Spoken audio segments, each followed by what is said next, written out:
She passed every requirement for a government job until someone whispered to her, and I quote, without 20,000 Ghana cedis, forget a job.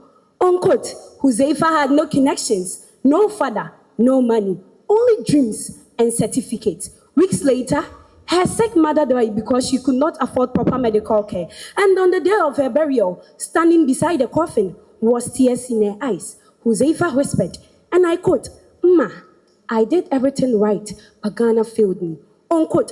Huzaifa is not alone. Her story is the silent cry of thousands of brilliant Ghanaian graduates whose talents are buried beneath corruption, favoritism, and poverty. Distinguished chairperson, panel of adjudicators, ladies and gentlemen, my name is Aduma Bedi Rashida, and I am deeply honored to speak on this devastating topic.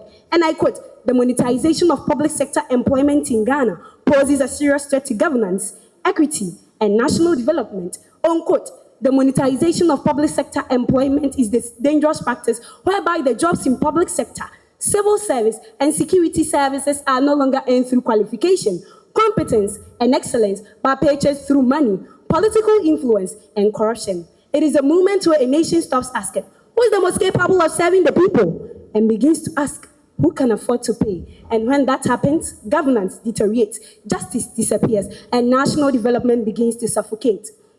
Distinguished chairperson, according to Ghana's Public Service Commission, an estimated 60 to 70% of public sector recruitment processes are compromised by some form of financial inducement or nepotism. Ghana Integrity Initiative reported that 1 in 3 Ghanaians seeking public sector employment reported being asked to pay bribe or facilitation fee. I repeat, 1 in 3. Think about it.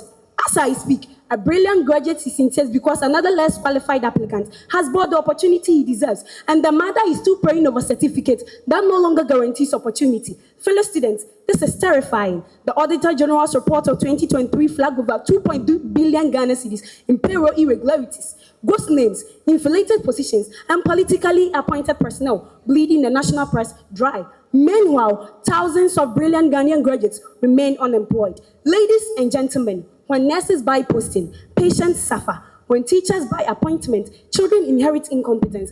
When police officers pay to enter the service, justice becomes a commodity. And the greatest victims are never the rich. Yes, it is the farmer's son in Ejura, the fisherman's daughter in Komenda, the market woman's child in Abugloshi, who studies under Lantern, believing that education can still rescue them from poverty.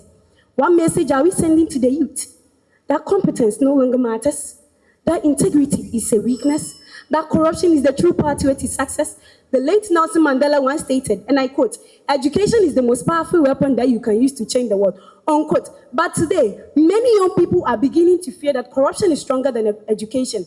Afrobarometer report of 2024 indicates that over 72% of Ghanaians believe corruption in public institutions is worsening. That is not mere public perception. That is a national heartbreak. Fellow students, no nation develops when mediocrity replaces merit. Singapore did not rise through bribery. Rwanda rose through merit, not favoritism and connections. Some policy recommendations. 1. Ghana must urgently establish a fully digitized and transparent public sector recruitment systems insulated from political interferences. 2.